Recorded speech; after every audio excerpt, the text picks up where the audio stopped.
Amigos, muy buenas tardes y bienvenidos a su programa Salud TV. Estamos ya en el ombliguito de la semana, el día miércoles 25 de septiembre. Hoy estaremos aprendiendo sobre una patología que no pasa de moda, lastimosamente. Seguimos todavía luchando siempre contra la rabia. Y de eso vamos a hablar hoy con nuestros especialistas invitados. ¿Qué les parece? Veamos la cápsula y luego les comento quiénes me acompañan el día de hoy.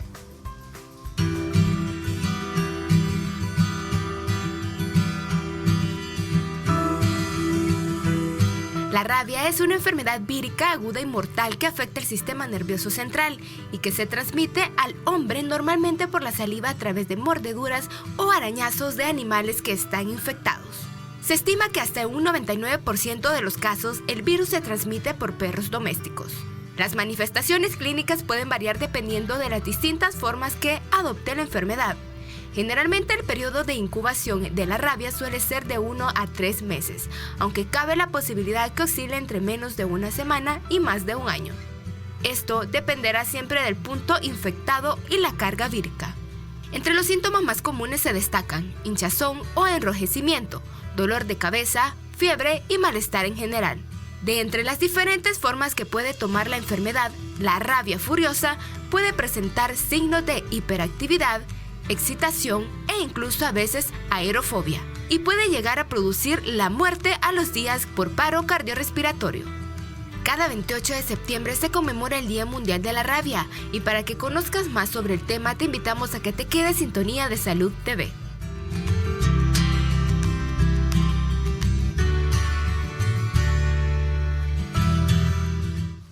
Definitivamente algo que es muy temido y no me pueden dejar mentir, uno en casita cuando va por la calle y ve un perrito desconocido, no dejamos de tener miedo, ¿no?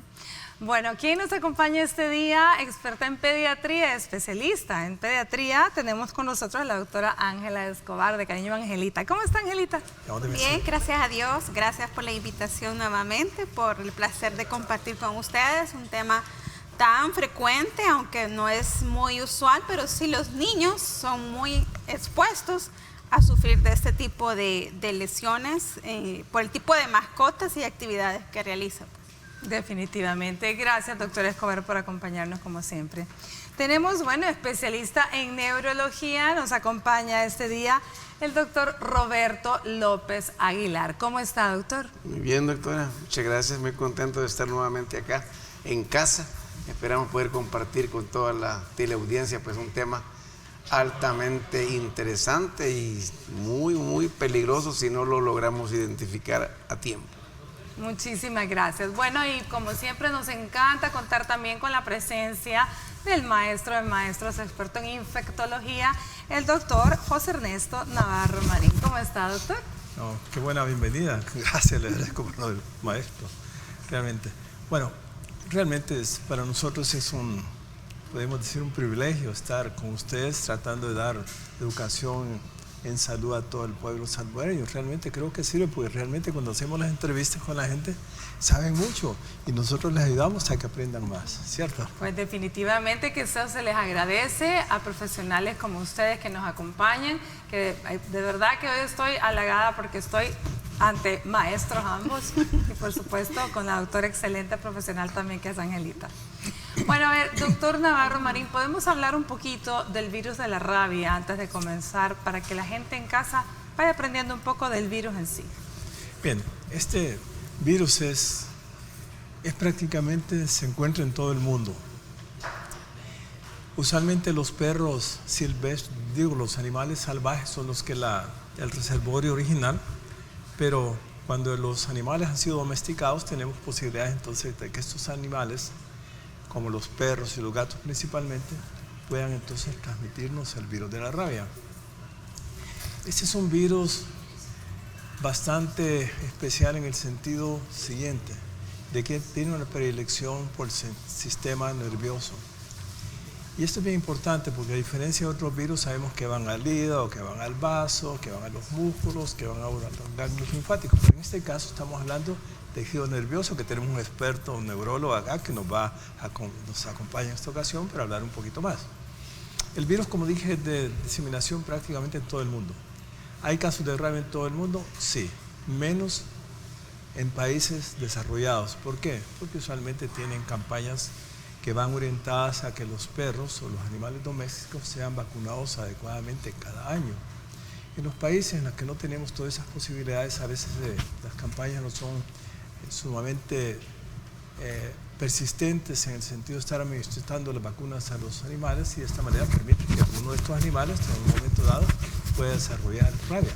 Pero no olvidemos también que cuando hablamos de domésticos estamos hablando prácticamente de perros y gatos. Pero recuerden también que ha habido o hay casos también en bovinos, reses, como ha habido en caballos también.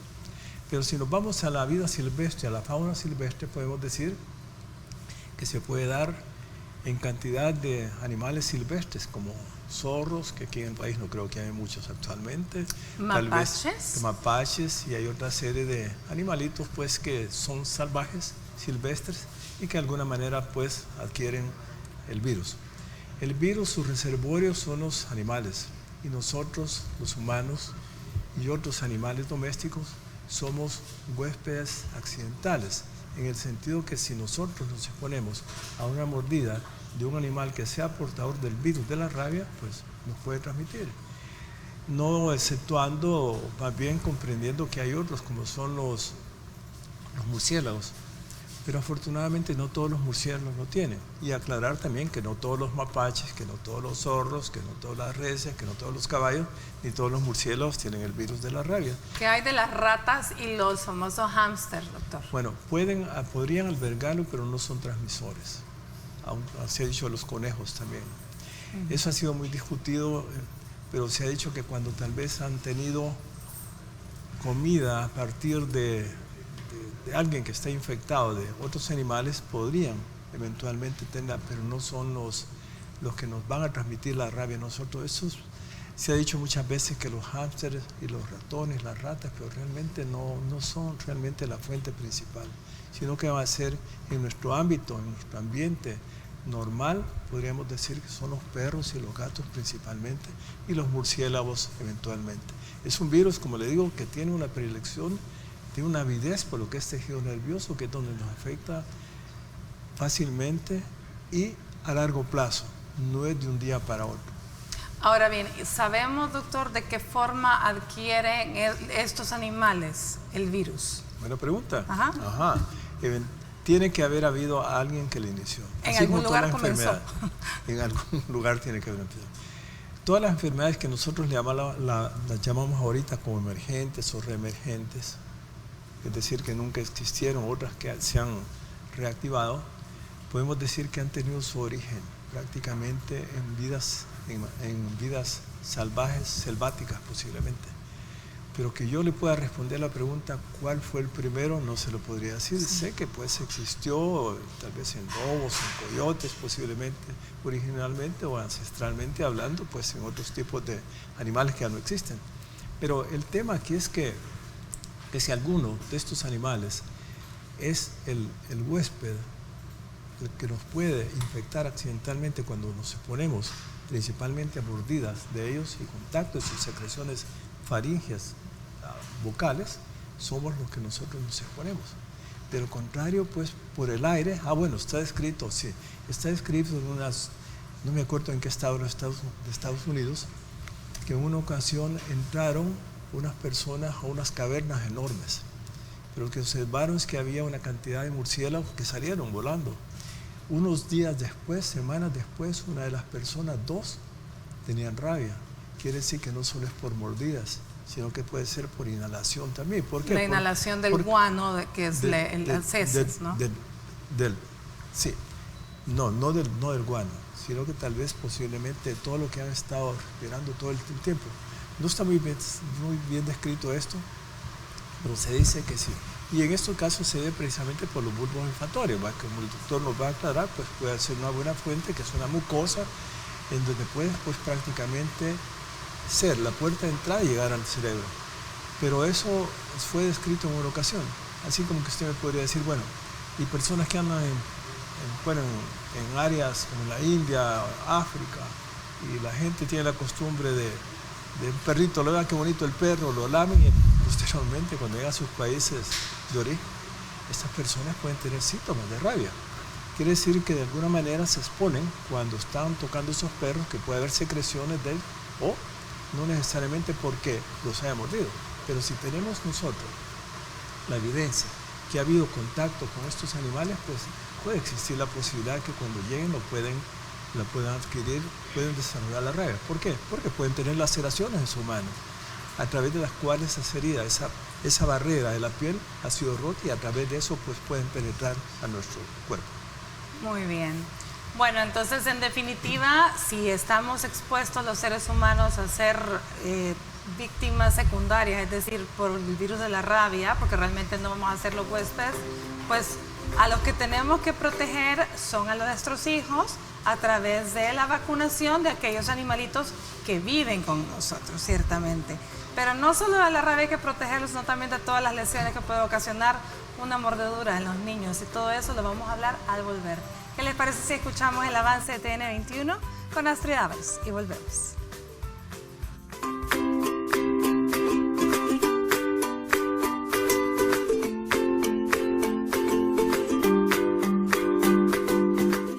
Estás viendo Salud TV.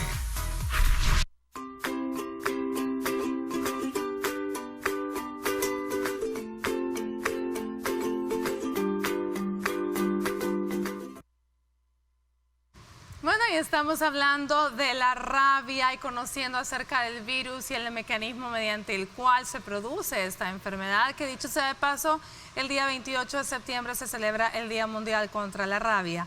Bueno, así que vamos a aprovechar que tenemos a un gran maestro, al doctor Roberto López Aguilar, que nos explique, neurólogo, que nos explique de qué forma el virus afecta el sistema nervioso central. ¿Qué le parece, doctor? Bueno, muchas gracias, doctora.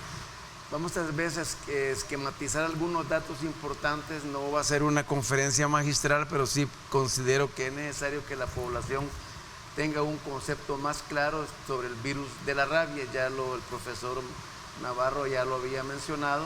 Vemos acá, es una enfermedad conocida como una zoonosis causada por un virus de la familia Rhabdoviridae. Lo que le preguntábamos al doctor hace un ratito, realmente, ¿cuándo fue que aparecieron? Pues yo creo que estos microorganismos han existido desde siempre. Vemos acá, pues, principalmente el perro en la casa doméstica y el murciélago en la parte silvestre son de los que principalmente están implicados como transmisores de la rabia. La siguiente. Vemos acá un dibujito que ya se ve desde 1826 en Londres, cómo se ve que le huyen a un perro que ya se encuentra con rabia. Podemos ver esto ya, inclusive ya en el Egipto, en la Mesopotamia, ya se describen los perros tambaleantes. Quiere decir que esos perros ya en su momento ya tenían rabia y que en su ataxia, su trastorno en la marcha, ya estaban siendo descritos. Sigamos.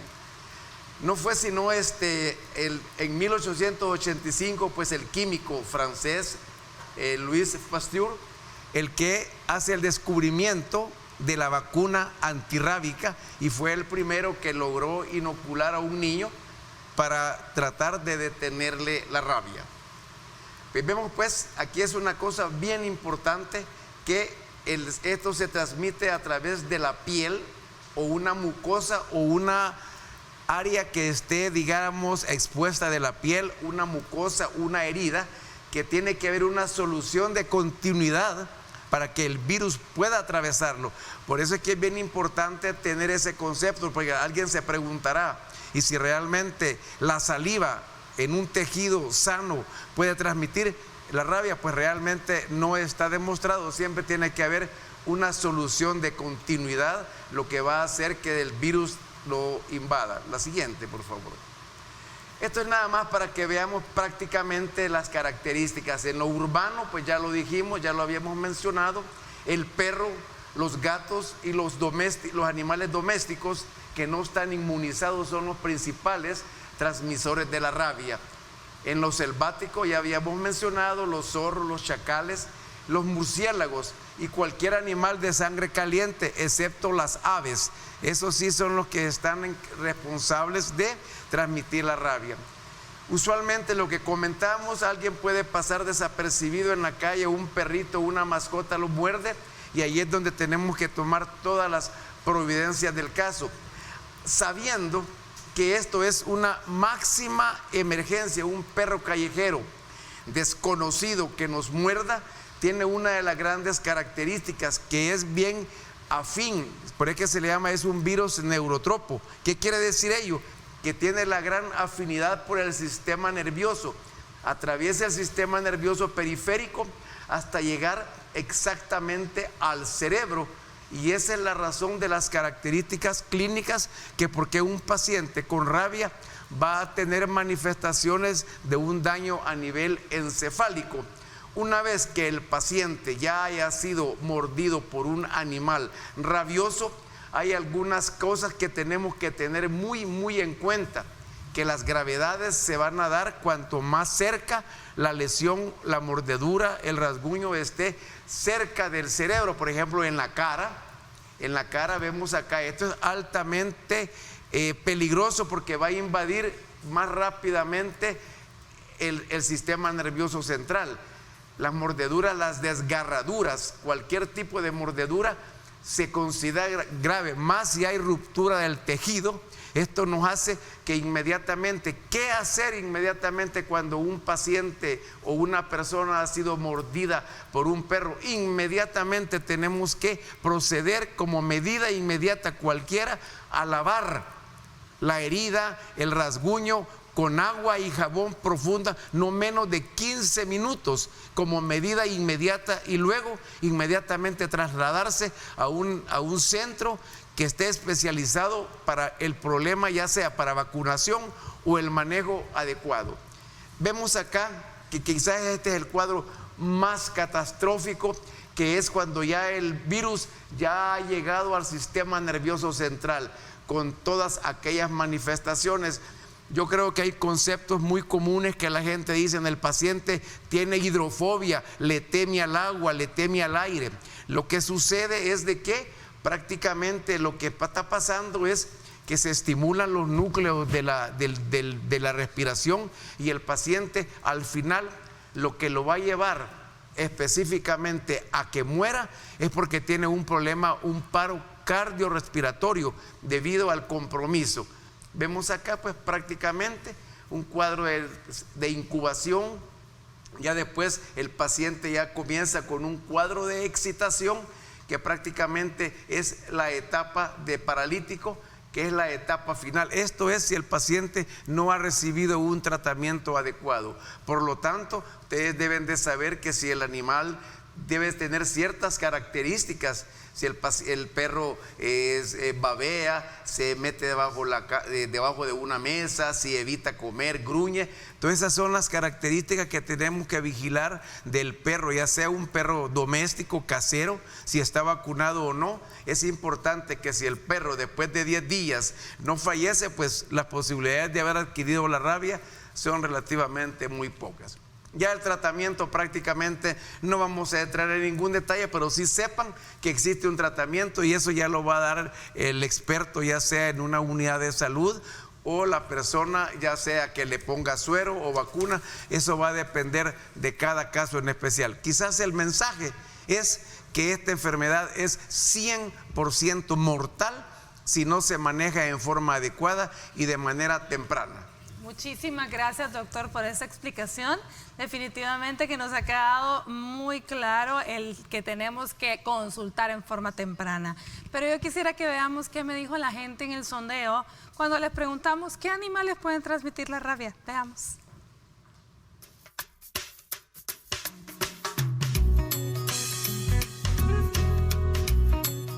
Murciélagos, los perros, todos esos animales ponzoñosos nos pueden pasar rabia. Pues en cuanto a los perros, vacunarlos a tiempo, llevarlos en control Y en cuanto a murciélagos, tener precaución con esas plagas. Yo sé que los perros, las ratas, una ardilla, es lo que yo sé. Me imagino de que evitando el contacto con los animalitos eso, vea lo más que se pueda, porque a veces uno tiene los perros, no los cuida, no los vacuna. Bueno, yo solo conozco los perros que he oído decir, pero algunos otros animales no me los puedo que puedan transmitir. Posiblemente los murciélagos tal vez, pero no estoy muy seguro. ¿Sí? Tener cuidado con estos animales, que no los vayan a morder, algo así. ¿Verdad? El perro, ¿verdad?, que transmite la rabia, también el murciélago puede transmitir la rabia, también el ratón, diferentes roedores que pueden transmitir la rabia, pues evitando tener plagas en nuestras casas, ¿verdad? Ajá. Controlando eso, no dejando, como sabemos, la ropa, cuestiones, hay veces que no ordenamos nuestras casas y se acumulan animales, entonces hay que hacer una adecuada limpieza para evitar esto.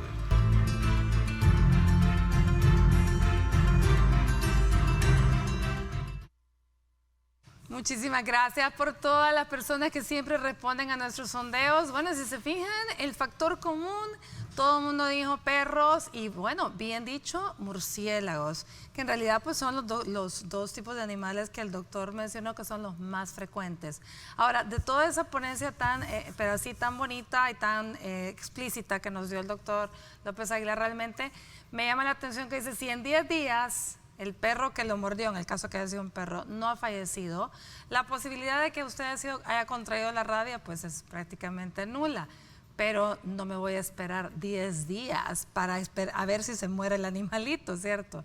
A ver, hablemos un poquito de cuál es el abordaje en el caso de los niños, Angelita, que son los que están como más susceptibles a sufrir ese tipo de accidentes de mordeduras y en la cara, porque los niños se acercan demasiado a veces a las mascotas. Sí, y lastimosamente, pues sí, bueno, en el Hospital Bloom vi muchos casos de niños que fueron agredidos por perros, incluso mascotas, en cara, en cráneo, que son los lugares, como decía el doctor, altamente peligrosos, porque como explicaba él, es 100% letal. Y los niños son más vulnerables de morir en cuestiones muy rápidas, pues, por la agresión y por el inóculo que es muy grande, pues, porque la verdad que los perros, el niño los muerden y es la mayoría de veces una mordida grande. Entonces están muy expuestos por el tipo de acercamiento que tienen los niños a las mascotas. Entonces no se tiene el cuidado de estar como a veces actualizada con la vacunación de los perros. Entonces el esquema se tiene que seguir igual, lo único que varía en los niños es la dosis del suero, ¿verdad? La dosis del suero antirrábico, pero el esquema de vacunación que se le pone a los niños es igual que en los adultos. Dependiendo de la lesión que tengan, sea grave o leve, así se va a seguir un protocolo de manejo, ¿verdad? Cuando la lesión es grave, se tiene que aplicar el suero antirrábico y la vacuna antirrábica. El suero nosotros lo calculamos en base a los kilos de peso y hay una dosis máxima de 15 ml, porque a veces pueden haber heridas múltiples que no podemos sobrepasarnos a esa cantidad de suero antirrábico. Entonces, es bien importante siempre consultar, porque aunque veamos que sea una lesión pequeña o creamos que es leve, como decía el doctor anteriormente, es altamente letal, y no abandonar el tratamiento, porque eso es bien importante, porque se hace un esquema de vacunación de 5 dosis, se hace al día 0, que es el día que sucede el evento, al día 3, que se vuelve a poner otra vacuna, al día 7, al día 14 y al día 28. Entonces, algunos ya no siguen el esquema y se quedan en el día 7, digamos. Entonces, mientras el perro se pueda observar, como decía el doctor, durante esos 10 días podemos acortar la dosis. Pero si el perro no es observable, o sea, un perro callejero o un animal silvestre, ahí no tenemos forma de observarlo ni de saber la evolución que tuvo este animalito. No tenemos opción y hay que cumplir el esquema de vacunación y el suero antirrábico porque se considera una lesión grave. Bueno, Y la otra es que también recordemos que hay que hacer un lavado inmediatamente de las lesiones, ¿verdad? Con agua y jabón. Muchas veces se mencionó limón, entre otras cosas. Ya vamos a hablar de eso al volver. Pero en vamos a hablar con el doctor Navarro Marín. A ver, doctor, si tengo un mapache, la mapache es un animal silvestre. Definitivamente me va a morder y no lo voy a volver a ver a menos que esté enjaulado. Pero si yo tengo un perro que la dueña o el dueño me dice, no se preocupe, está vacunado, ¿me tengo que preocupar siempre? Sí, bueno, en primer lugar, que me enseñe el carnet de vacunación. ¿Por qué? Porque no es lo mismo que me diga, lo vacunaron hace 10 años o hace 3 años, cuando yo sé que los veterinarios aplican una vacuna que se debe aplicar cada año a los perros, en forma constante. Usualmente la vacunación no la empieza al momento del nacimiento. ¿Por qué? Porque todavía posiblemente si la madre de ese perro era vacunada, pues alguna inmunidad le deja pasiva al perrito recién nacido. Pero después de cierto tiempo, creo que a los 2, 6 meses, como empieza la vacunación y después cada año. Entonces lo primero que hacer es preguntar, enséñame el carnet, no lo perdí, está cerrado la veterinaria a esta hora porque es nocturna. Pero lo importante es que uno tenga a la mano si ha sido adecuadamente vacunado, número 1. Si me dicen que no tiene la vacuna y que no sabe, estamos hablando de un perro conocido, ¿verdad? Es decir, que el dueño me dice está vacunado. Entonces se procede a lo siguiente. En primer lugar, como muy bien lo ha dicho el doctor López, es la adecuada limpieza, ¿no? Pero se pregunta si son niños también, ¿usted ha sido vacunado para el tétano recientemente? ¿O tiene sus vacunas adecuadamente? No. Entonces se tiene que poner una antitoxina tetánica. ¿Por qué? Porque la antitoxina tetánica que vamos a prevenir, los perros andan por todos lados, puede haber esporas en una parte y al momento de la mordedura inocularnos también una espora que después puede terminar en un tétanos. Pero si el niño está vacunado adecuadamente, pues no se procede a eso. Pero, o el adulto también, bueno, en los adultos usualmente la persona que se debe poner la vacuna antitetánica cada 10 años usualmente no lo usa. Entonces, como no se recuerdan, se le pone una antitoxina tetánica que le va a durar 28 días, lo protege, pero posteriormente que vaya a una unidad de salud, a un médico, que le aplique la dosis. Y eso nos da tiempo de averiguar realmente si el perro estaba vacunado. Pero entonces, doctora, finalizando con esto, entonces decidir si se vacuna o no se vacuna. Si se vacuna, pues poner la dosis que la doctora ha dicho según el kilo de peso. El suero antirrábico y las vacunas adecuadas. Ok, vamos a hablar más detenidamente del manejo luego, pero recuerden que septiembre, mes de la concientización también sobre Alzheimer, y nosotros con nuestra campaña pues tenemos las cápsulas testimoniales que muy amablemente los familiares de pacientes con Alzheimer nos han otorgado. Veamos la siguiente, la señora de Wendy que nos comenta.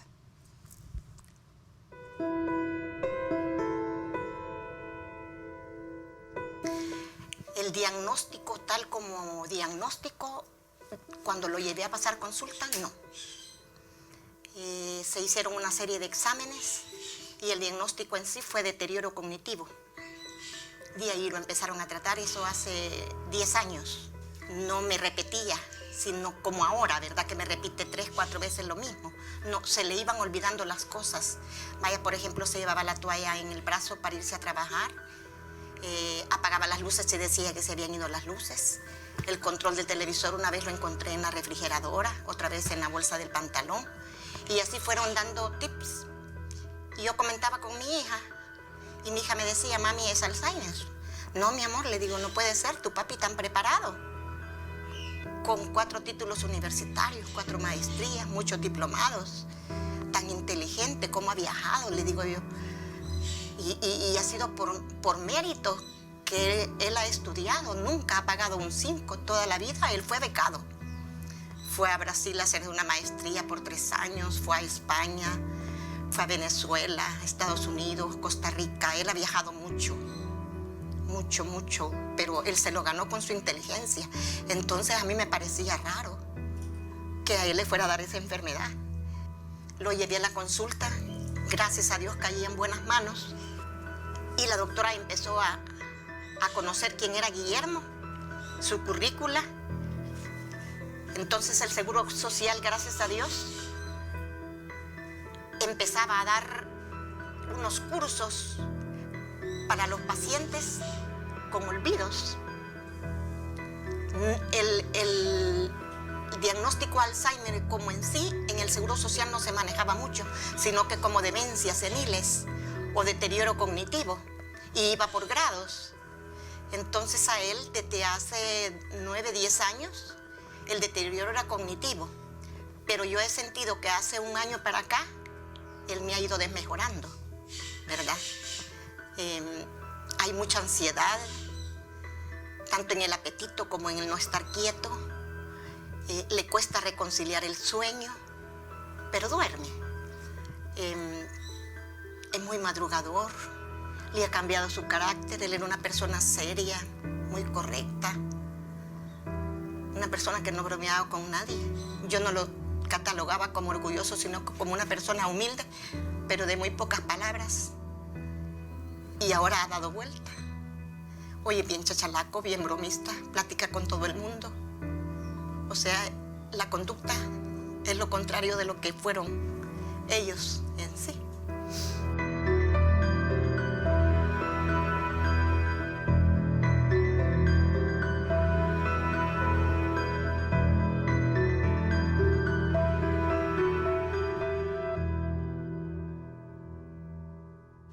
Muchísimas gracias a la señora Wandique por compartir su experiencia con nosotros.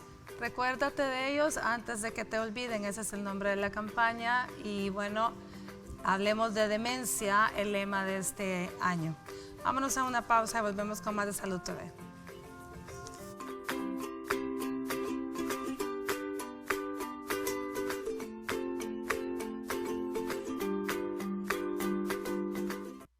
A menudo se relaciona el corazón como signo del amor, pero ¿son realmente las cámaras cardíacas donde se origina este sentimiento? Te lo contamos al volver de la pausa. A menudo se relaciona el corazón como signo del amor, pero ¿son realmente las cámaras cardíacas donde se origina este sentimiento?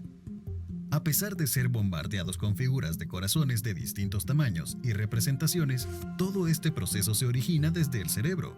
Se calculan que son alrededor de 2 a 12 áreas las que se activan cuando sentimos amor.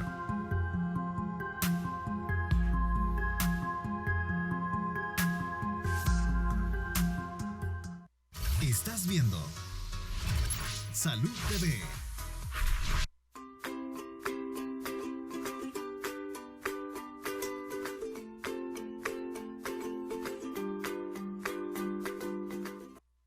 Muy buen provecho a usted que almuerza y gracias por permitirnos llegar hasta ahí a su hogar y poder compartir con ustedes este día hablando de la rabia.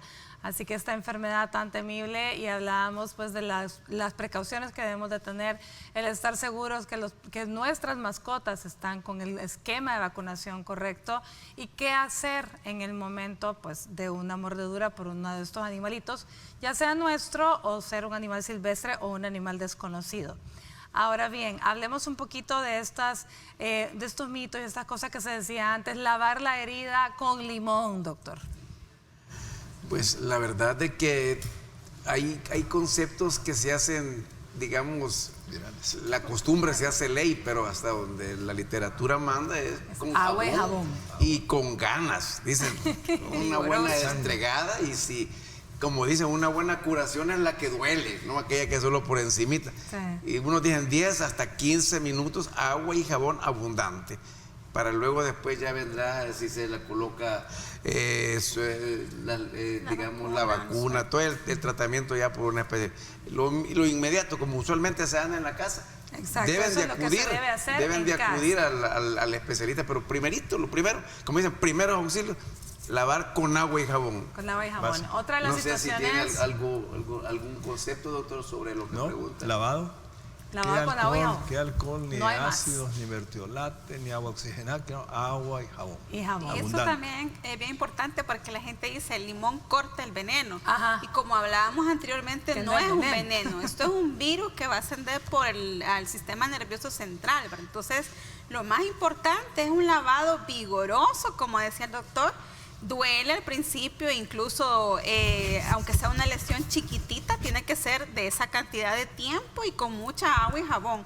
O sea, la verdad que el agua tiene un gran efecto de barrido y de limpieza. Entonces, lo que queremos eliminar es la cantidad de saliva. Entonces, eso es lo primero. En los niños incluso usamos antibióticos también porque pues, los perros o la mascota puede estar... puede contaminar el área, los niños son más vulnerables, entonces usamos antibióticos para prevenir una infección en la zona de la lesión. Muy bien. Bueno, tenemos la cápsula siguiente, nos habla un médico veterinario y le agradecemos muchísimo al doctor Javier Vázquez Cornejo, quien nos habla un poquito sobre los animales y la transmisión de la rabia.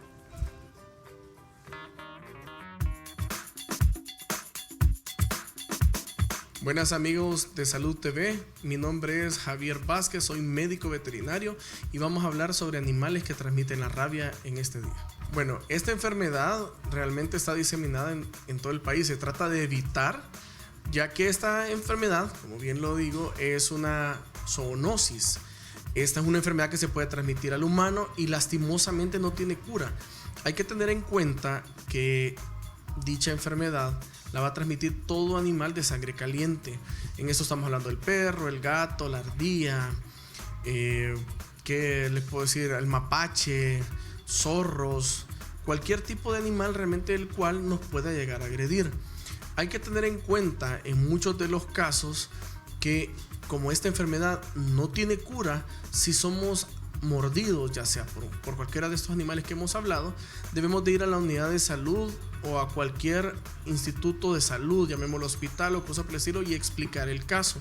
Una recomendación que debemos de tener bien presente es el hecho de siempre vacunar a nuestras mascotas, llamémosle perro, gato o cualquier espécimen, visitar al médico veterinario y que nos indique cuál es la vacuna que debemos utilizar en nuestra especie, ya sea un roedor, un hámster, un hurón o cualquier tipo. Siempre tengamos presente que la vacuna es anual en nuestra región y por lo cual debemos siempre de tenerlos al día.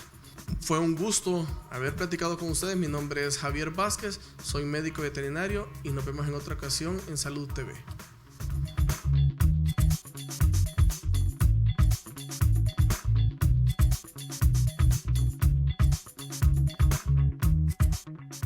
Estás viendo Salud TV.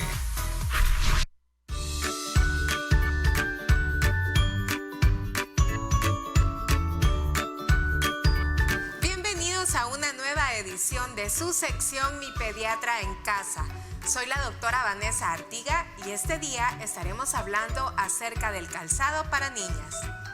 Sin duda alguna, el calzado para niña es un tema muy discutido por todas las mamás, ya que el ver con un calzado diferente al tradicional se vuelve una aventura, ya que recientemente hemos estado hablando de la hipersexualización de las niñas a muy corta edad. Cabe la duda, ¿mi niña debe de utilizar tacones? Pues les contamos que los tacones pueden ser un obstáculo para el desarrollo de su piecito, ya que se encuentra en un crecimiento que paulatinamente va a alcanzar hasta la adolescencia.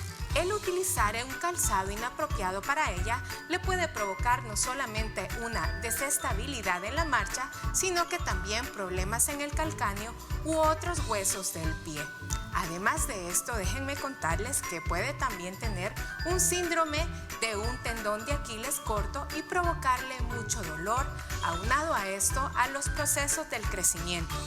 El utilizar un calzado adecuado, y es más, un calzado que pueda ser de acuerdo a la edad, le va a ayudar a su niña no solamente a tener un máximo desarrollo de su calzado, sino que también le va a ayudar a evitar accidentes como las múltiples caídas o algunas fracturas. Además de esto, nosotros podemos observar que hay muchas niñas que tienen problemas como de un pie incómodo al utilizar la marcha. El consultar previamente con su pediatra sobre la marcha y el calzado adecuado para las niñas debe de ser una consulta que haga en su control infantil. Esto fue su sección Mi Pediatra en Casa. Soy la doctora Vanessa Artiga. Hasta pronto.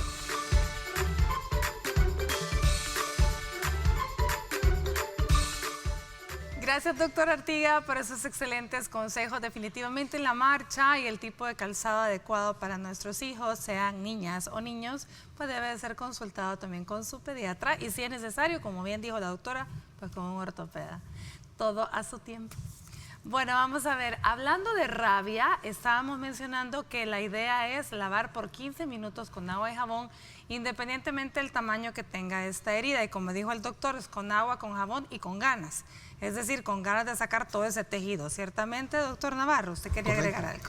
La idea, el propósito máximo es eliminar todo residuo de que el perro pueda tener en su trompa en el momento y las secreciones faríngeas o salivales que pueda tener. Pero también todos tenemos bacterias en el cuerpo.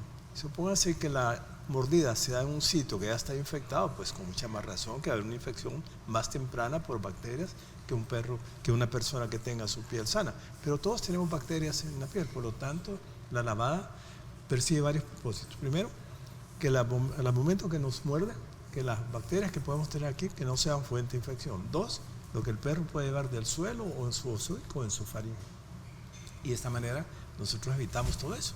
Y ya dijimos, las esporas del tétano pueden estar presentes en cualquier parte, sobre todo donde hay ganado. Por lo tanto, se impone además la prevención a través de la vacuna del tétano y la antitoxina tetánica también. La otra situación que antes se decía, o bueno, que se escucha mucho, es las heridas, las mordeduras de perro no se suturan, doctor. Sí, definitivamente es un concepto tan antiguo, pero tan actual.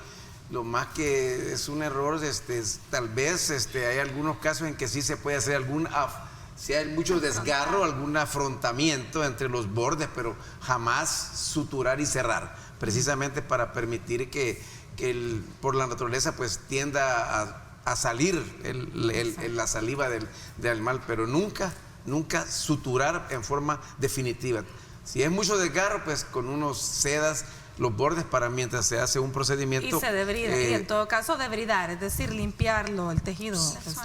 Suturar no, eso. Lo que pasa que también lo primero que se hace es el lavado, ¿verdad? Al llegar al hospital igual se hace otro lavado para estar segura de que la zona está limpia. Y si la herida es profunda y está sangrando, pues definitivamente hay que hacer un afrontamiento, ¿verdad? Porque hay que ceder la hemorragia. Entonces, pero una sutura cerrada, completa, como se haría en otro tipo de herida, no se hace. Entonces, sí se hace un afrontamiento para que ceda el sangrado, que es lo que puede poner en peligro también la vida del niño o de la persona que ha sido agredida. Antes también se hablaba que los famosos, las vacunas eran cualquier cantidad, eran como 30 vacunas, 15, toda la gente le tenía pánico a ser mordido por un perro, porque decían, voy a ir a la unidad de salud y son no sé cuántas vacunas alrededor del ombligo. Cuénteme un poquito, ¿cómo ha cambiado ese manejo, doctor Navarro? Tremendamente. Bueno, yo diría que hasta yo me recuerdo cuando era viceministro de Salud que todavía ahí en el Matasano, por Soyapango, se estaba produciendo la vacuna para la prevención de la rabia que era producida en cerebro de ratón lactante. Ajá, sí. Y eso era famoso. Actualmente eso ha cambiado, ya no se debe utilizar, porque por algunos residuos del material del cerebro pueden ser incompatibles con nuestro cuerpo y de alguna manera nos va a dar una reacción de una meningitis, mielitis o cualquier cosa en nuestro cuerpo. Por lo tanto, ahora se utiliza una vacuna totalmente diferente. En los perros se sigue vacunando siempre con las de cerebro de ratón lactante. Bueno, vamos a conocer el nuevo esquema de vacunación que ya lo mencionaron, pero al regresar de esta pausa comercial.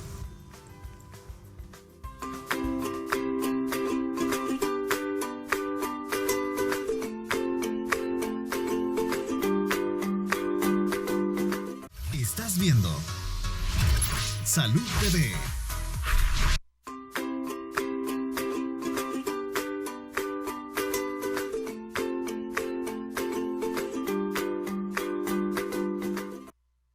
La rabia ha sido el tema que hemos estado tratando este día. Vamos a conocer cuál es el esquema actual. La doctora Angelita ya lo había mencionado, pero recalquémoslo en qué consiste y a dónde se colocan las vacunas cuando las necesitamos. Hay en todos los centros, bueno, lo ideal es que haya en lo privado y en lo público, por eso puede consultar en cualquier lado, pero lo principal es consultar porque hay que determinar primero si esa lesión es grave o es leve, porque en base a eso se determina el tratamiento. Otro punto importante es determinar si el perro es conocido o callejero, si llevar la tarjeta de vacunación del perro, porque ese perro tiene que ser observado durante 10 días. Si la lesión es grave, tiene que cumplirse un esquema de vacunación y el suero antirrábico que se coloca en la lesión y otra parte intramuscular. El esquema de vacunación, gracias a Dios, se ha cortado y ya no son la cantidad de vacunas que se conocía anteriormente, sino que hoy solo se ponen 5 dosis, que se pone la primera en el día que consulta, la siguiente a los 3 días, la otra a los 7 días, la otra a los 14 y luego a los 28. En todo ese tiempo se está observando el perro y si es una lesión leve se puede acortar el tiempo y la dosis de la vacuna si el perro no presenta ningún cambio en esos 10 días que se está observando. Lo observa un veterinario privado o un personal del sistema de salud público. También las personas que están expuestas a la rabia pueden estar recibiendo una dosis profiláctica de vacunación, como los veterinarios o personal que trabaja de salud que trabaja vacunando ese tipo de animales deben de recibir una dosis de profiláctica para no tener que someterse a todo el esquema después y ya se les pone nada más como refuerzo. Pero en los niños usualmente ese es el manejo que se debe seguir. Primero, lavado. Segundo, consultar para determinar si la lesión es grave o leve y eso va a decidir el número de vacunas que va a recibir y la cantidad de suero que se le va a aplicar si es grave la lesión. Bueno, su recomendación cortita, doctor, que se nos termina el tiempo. Solo ampliar un poquito, si la persona ha sido vacunada adecuadamente contra la rabia y su suero antirrábico, digamos que a los 2 meses o al año, digamos en 2 años, ha sido mordida por un perro sospechoso de rabia, no se va a poner toda la completa la vacunación, sino que se van a poner 2 o 3 dosis. Muy bien. Bueno, doctor López Aguilar, chiquitito el consejo final. Nada más una pregunta tradicional, si la rabia se puede ser transmitida de ser humano a ser humano. Realmente no conozco ningún caso en la literatura que un ser humano, aunque teóricamente pudiese pensarse que sí, porque se ha aislado del ser humano, de la saliva, el virus de la rabia, pero... Por el momento no.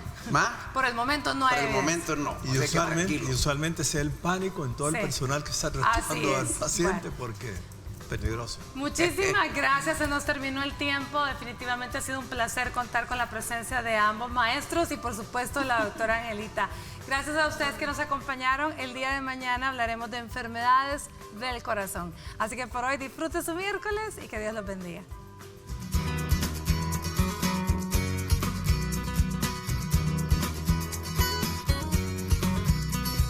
Para evitar el contagio de la rabia y prevenir su propagación, se recomiendan los siguientes consejos. En primer lugar, es importante vacunar a todos los mamíferos que tengan como mascota, siguiendo las recomendaciones del veterinario. Y si compras animales en otros países, infórmate de si pueden cruzar fronteras y si están correctamente vacunados. También se debe tener cuidado en no entrar en contacto con animales callejeros o salvajes, de los que se desconozca cuál es su estado de salud. Y cuando tengas algún acercamiento de un mamífero sospechoso de rabia, consulta al médico, incluso cuando no haya herida. Si eres una persona que te gusta viajar a zonas con alto riesgo de rabia durante largo tiempo, se recomienda que te vacunes antes de ir a estos lugares donde puedes encontrar estos animales y que te sometas a un chequeo médico preventivo al volver.